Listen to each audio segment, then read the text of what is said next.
ओम शांति। आज की तारीख है 25/12/16 और आज रविवार भी है। तो प्राणेश्वर, प्राण प्यारे, मीठे मीठे अव्यक्त बाप दादा की ज्ञान मुरली सुनेंगे। तो रिवाइज कोर्स की तारीख है 2/1/82। परंतु आज की तारीख हमें क्या याद दिलाती है? सभी को हैप्पी क्रिसमस। आज क्रिसमस का शुभ दिन प्रारंभ हो रहा है, इसीलिए सभी को हैप्पी क्रिसमस के साथ हैप्पी न्यू ईयर। अभी हम पहले बाप दादा के महावाक्य सुनेंगे। तो आज की ज्ञान मुरली का शीर्षक है विश्व परिवर्तन की जिम्मेवारी किसके ऊपर? आपके ऊपर।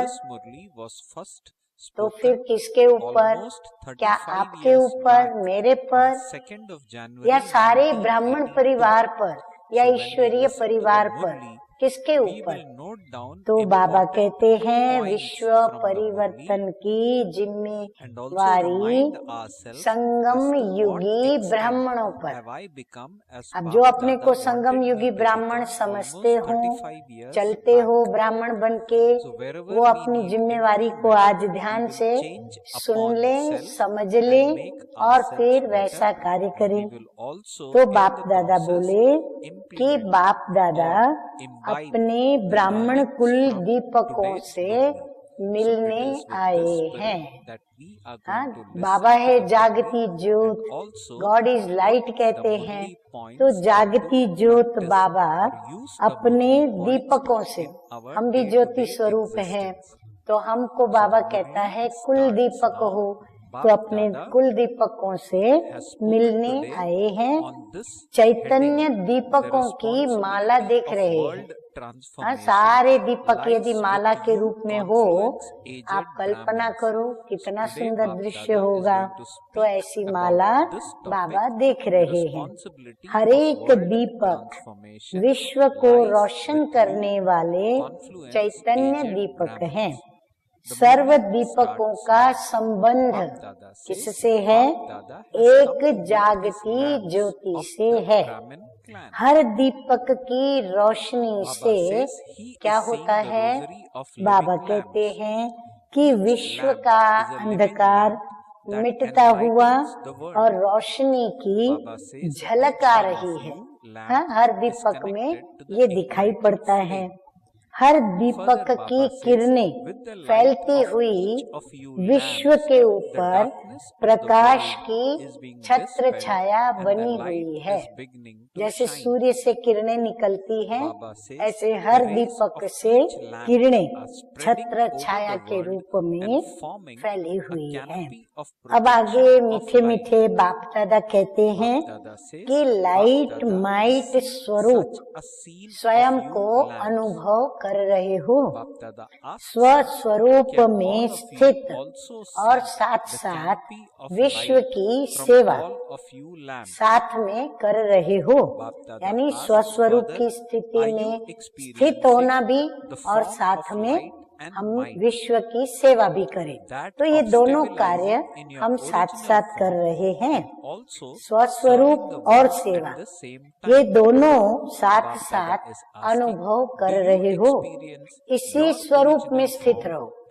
बाबा कहते हैं दोनों के अनुभव की स्थिति में ही स्थित रहो। कितना शक्तिशाली स्वरूप है। बाबा कहते हैं कि दोनों स्वरूप में स्थिति जो आपकी है वो कितनी शक्तिशाली है। विश्व की आत्माएं आप जागते हुए दीपकों की तरफ कितना स्नेह से देख रही हैं। अनुभव करते रहो कि जरा सी रोशनी के लिए भी कितनी आत्माएं अंधकार में भटकती हुई रोशनी के लिए तड़प रही हैं। बाबा कहते अनुभव करो विश्व में कितनी आत्माएं रोशनी के लिए तड़प रही हैं। वो तड़पती हुई आत्माएं नजर आती हैं। बाबा कहते वो अनुभव कर रहे हो। अगर आप दीपकों की रोशनी टिमटिमाती रहेगी, अभी अभी जगी अभी अभी बुझी, तो भटकी हुई आत्माओं का क्या हाल होगा।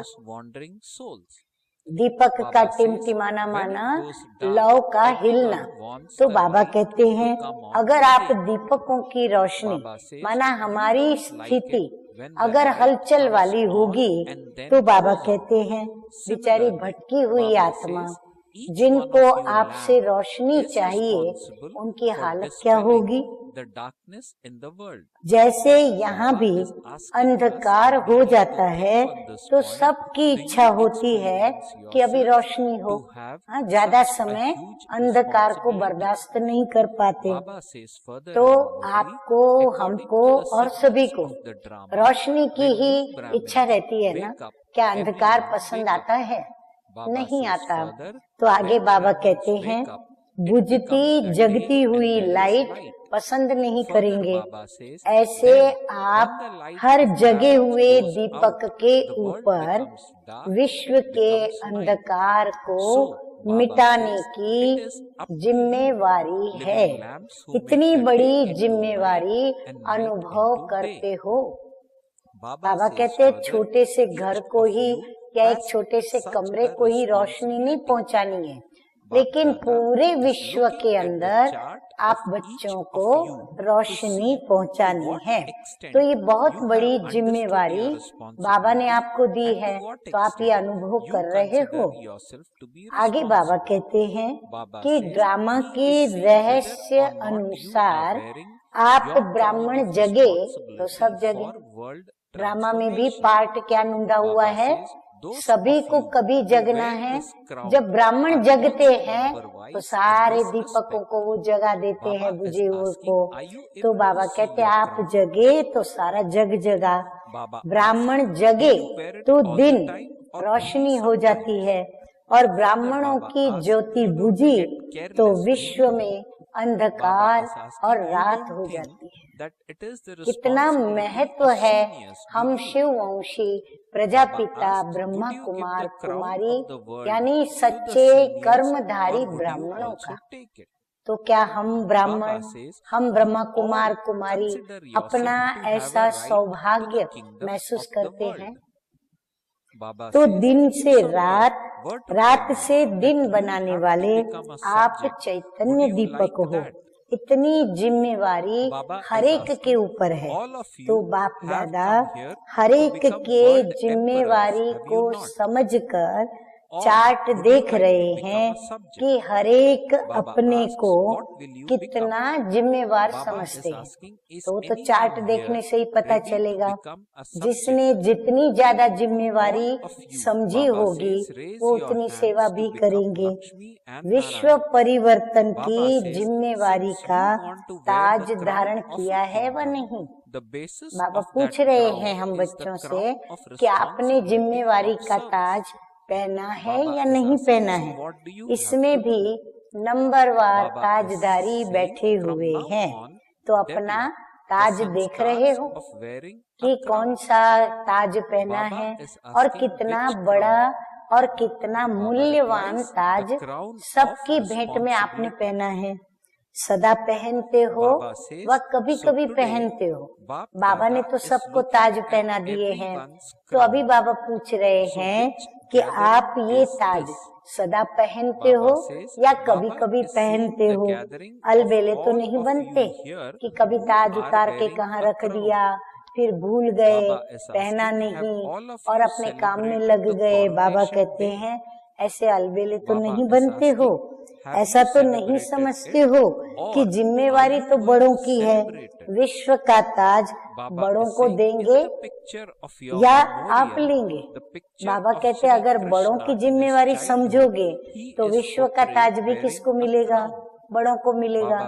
तो आपको क्या बड़ा ताज लेने की दिल नहीं है? तो बाबा पूछ रहे कि बड़े लेंगे या आप लेंगे? जैसे विश्व के राज्य अधिकारी सभी अपने को समझते हो, अगर कोई आपको कहे कि आप प्रजा ही बन जाना, तो क्या आप पसंद करेंगे? बिल्कुल नहीं पसंद करेंगे। तो बाबा कहते हैं कि आप सब विश्व का महाराजन बनने आए हो ना? वह प्रजा बनना भी पसंद है। कहीं पुरुषार्थ नहीं कर पा रहे, बार बार हार खा रहे हैं, तो फिर अंदर कई सोच लेते हैं कि हमको थोड़ी राजा बनना है, हम तो प्रजा बनेंगे, प्रजा ही सही, साहूकार प्रजा में करके जाएंगे। तो बाबा कहते क्या पसंद है, क्या बनेंगे? प्रजा बनने के लिए तैयार है कोई? तो बाबा कहते अच्छा, कोई ने हाथ नहीं उठाया उसमें, सभी हाथ उठाते हो कि लक्ष्मी नारायण बनेंगे। लक्ष्मी नारायण बनने के लिए हाथ उठाते हैं। तो जब वह राज्य का ताज पहनना है, तो उस ताज का आधार क्या है? सेवा की जिम्मेवारी का ताज पहनना। बाबा कहते अगर विश्व का ताज पहनना है, तो उसका आधार क्या है? वर्तमान संगम युग पर सेवा की जिम्मेवारी लेकर जिम्मेवारी का ताज पहनना। तो क्या करना पड़ेगा? अभी से ताजधारी बनने के संस्कार धारण करने पड़ेंगे। कौन सा ताज? जिम्मेवारी का। बाबा कहते बार बार जिम्मेवारी उठानी होगी, बार बार जिम्मेवारी का ताज पहनना होगा। आगे बाबा कहते हैं कि आज बाप दादा सबका ताज देख रहे हैं। बाबा को सभी बच्चे ताजधारी दिखाई पड़ते हैं। तो ये कौन सी सभा हो गई? बाबा कहते ताजधारियों की सभा। तो ताजधारियों की सभा देख रहे हैं। सभी ने इस ताजपोशी का दिन मनाया है। बाबा ने जब से सेवा की जिम्मेवारी दी, तो वो ताजपोशी का दिन मनाते हो, मनाया है कि अभी मनाना है। जैसे आपके यादगार चित्र श्री कृष्ण के चित्र में बचपन से ही ताज दिखाते हैं। बड़ा होकर तो होगा ही, लेकिन बचपन से ही वो ताजदारी देखा है अपना जड़ चित्र। खाली कृष्ण के सिर पर नहीं, लेकिन जो भी कृष्ण की राजधानी में, जो भी कृष्ण के अंग संग खेलने वाले, उसकी राजधानी के मुख्य पद पर रहने वाले सभी को बचपन से ही ताज पड़ा हुआ है। डबल विदेशियों ने अपना चित्र देखा है। ये किसका चित्र है? ये जो चित्र देख रहे हो श्री कृष्ण का या लक्ष्मी नारायण का, तो ये किसका चित्र है? एक ब्रह्मा का चित्र है या फिर ये आप सबका है? बाबा कहते सिर्फ ब्रह्मा का ही ये भविष्य पद का चित्र है या आप सबका भी है? तो जैसे श्री कृष्ण के चित्र में बचपन से ही ताजधारी दिखाया है, वैसे आप श्रेष्ठ आत्माएं भी मरजीवा बनी। ब्रह्मा बाबा मरजीवा बने, आपने भी क्या किया?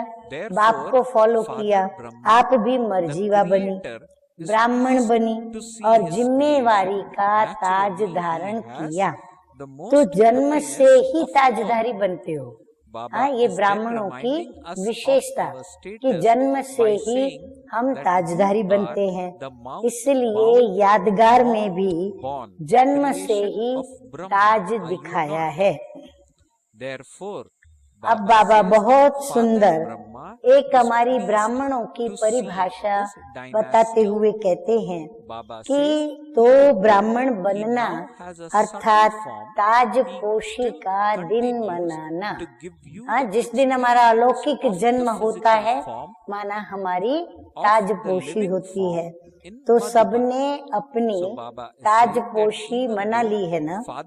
अभी सिर्फ ये देखना है कि सदा इस विश्व की सेवा की जिम्मेवारी के ताजधारी बन सेवा में लगे हुए रहते हैं।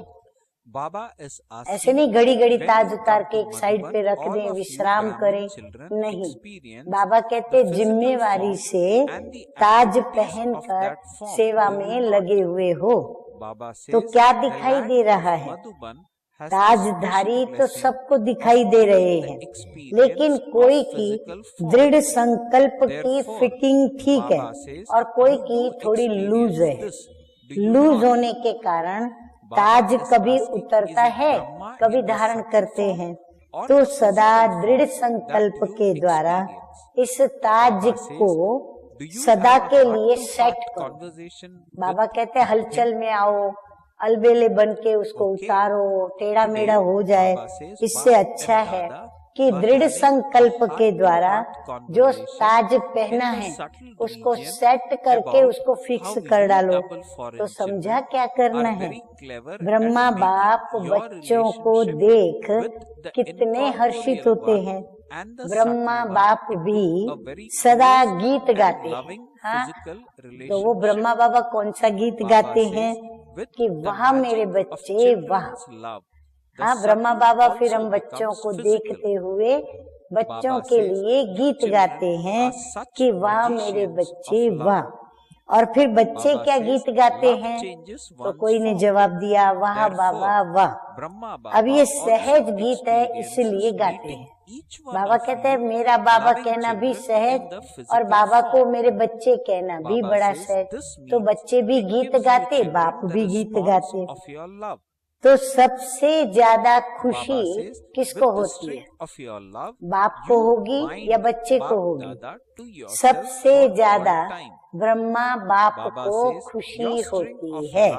क्यों खुशी होती है? क्योंकि सभी बच्चे अपने को क्या कहलाते हैं? ब्रह्मा कुमार और ब्रह्मा कुमारी।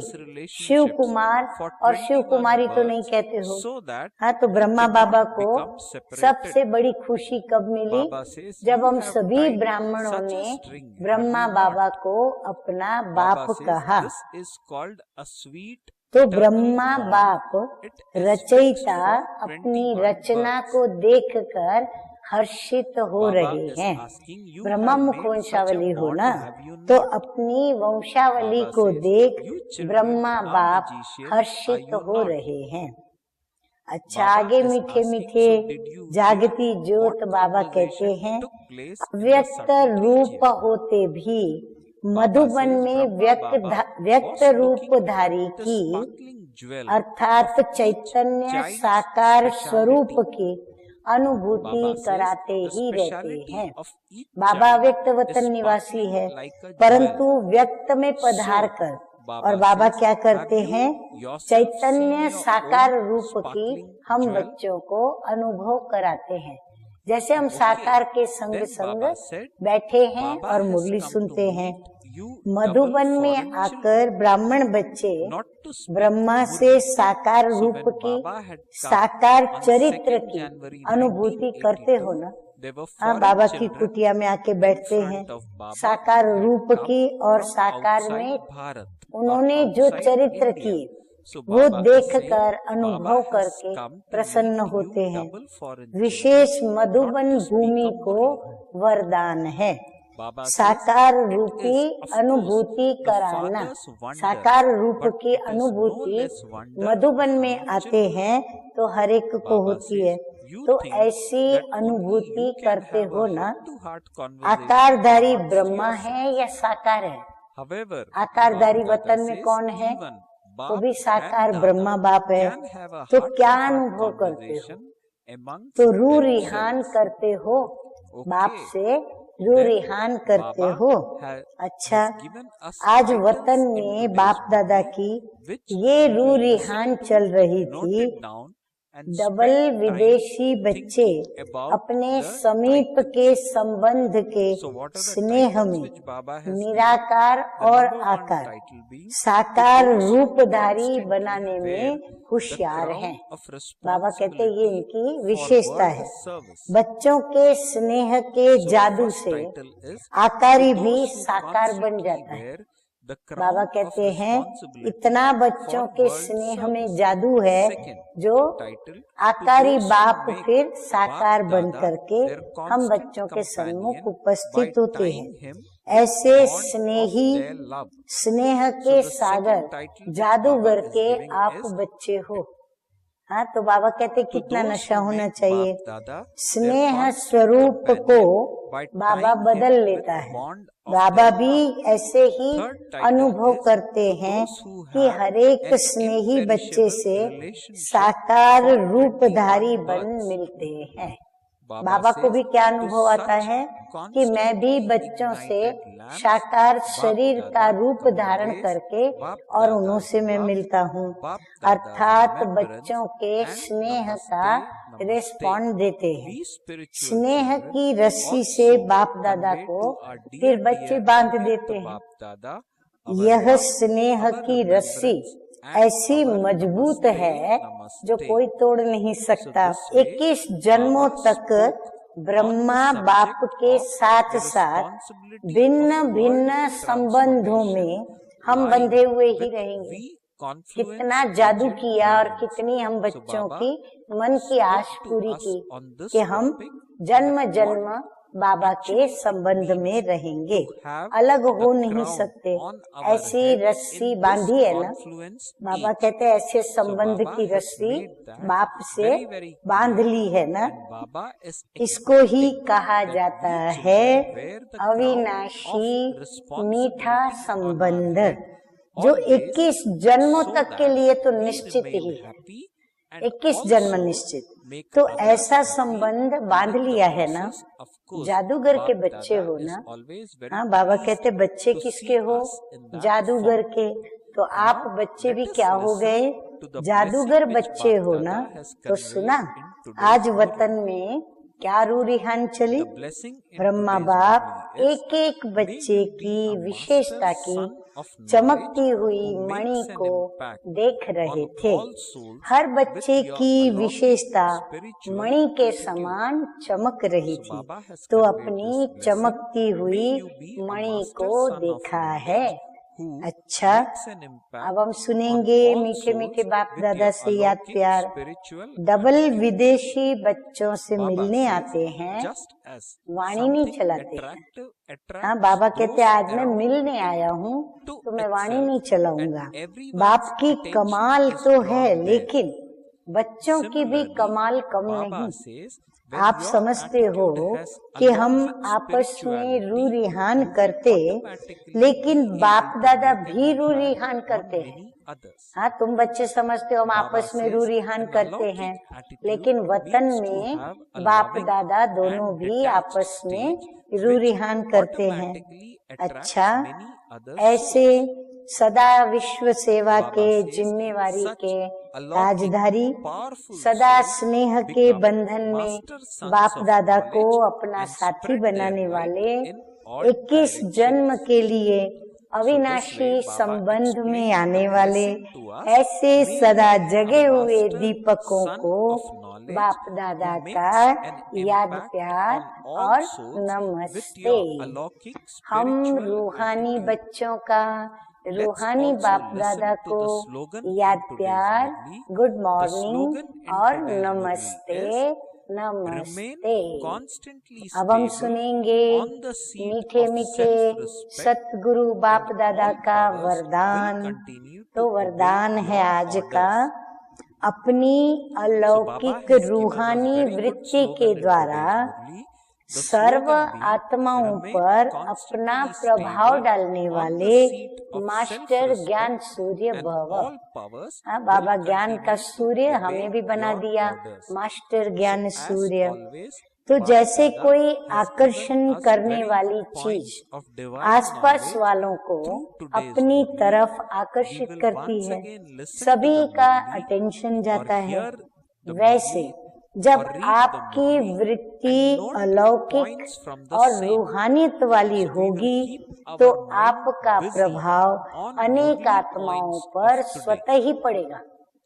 लौकिक वृत्ति न हो, अलौकिक वृत्ति और रूहानियत से भरी हुई, तो बाबा कहते हैं आपका प्रभाव स्वतः ही पड़ेगा। अलौकिक वृत्ति माना क्या बाबा बता रहे हैं? अलौकिक वृत्ति अर्थात न्यारे और प्यारेपन की स्थिति, वो स्वतः ही अनेक आत्माओं को आकर्षित करती है। उसमें ये भाव नहीं होगा कि मेरा नाम हो, मेरा मान हो, मुझे पसंद करे, मुझे ऐसी मेरी महिमा करे, नहीं। वो इन सब बातों से न्यारे होंगे, शिव बाबा को प्यारे होंगे। तो न्यारे प्यारेपन की स्थिति स्वतः ही अनेक आत्माओं को आकर्षित करती है। ऐसी अलौकिक शक्तिशाली आत्माएं मास्टर ज्ञान सूर्य बन अपना प्रकाश चारों ओर फैलाते हैं। स्लोगन है, सदा स्वमान की सीट पर स्थित रहो तो सर्व शक्तियाँ आपका ऑर्डर मानती रहेंगी। तो आज स्वमान विशेष रूप से याद रखें कि मैं मास्टर ज्ञान सूर्य हूँ और मुझे न्यारा और प्यारा इस वृत्ति में रहना है। मतलब मेरी वृत्ति भी अलौकिक हो पर रूहानियत से भरी हुई हो। तो बाबा कहते हैं कि सदा इस स्वमान की सीट पर आप स्थित रहेंगे तो सर्व शक्तियाँ क्या करेंगी? आपका कहना मानेंगी। आप जब चाहो सहन करो, आप जब चाहो परखो, समाओ। अनेक शक्तियाँ सब जी हाजिर करके हाजिर हो जाएंगे। अच्छा, ओम शांति। और फिर से आप सभी को happy Christmas, happy new year और मैरी क्रिसमस। और आप सर्व के प्रति हमारी बहुत बहुत शुभ भावना, मंगल कामना कि यह वर्ष सभी के लिए उत्साह और उमंगों से भरा हुआ रहे। हम सभी खुश रहें, औरों को खुशियां बांटे, किसी को भी हम दुख न दें और किसी के साथ मन वचन कर्म से कोई भी ऐसा दुखदायी कर्म न हमारे से हो, ना ही कोई के द्वारा कराएं। इसीलिए सदा सुखी रहें, सदा सभी को सुख देने के यत्न में विजयी रहें। अर्थात विजय का तिलक आज फिर से लगाएं। पूरे वर्ष तक हम जो भी सकारात्मक करेंगे उसमें हम विजयी रहेंगे। ओम शांति।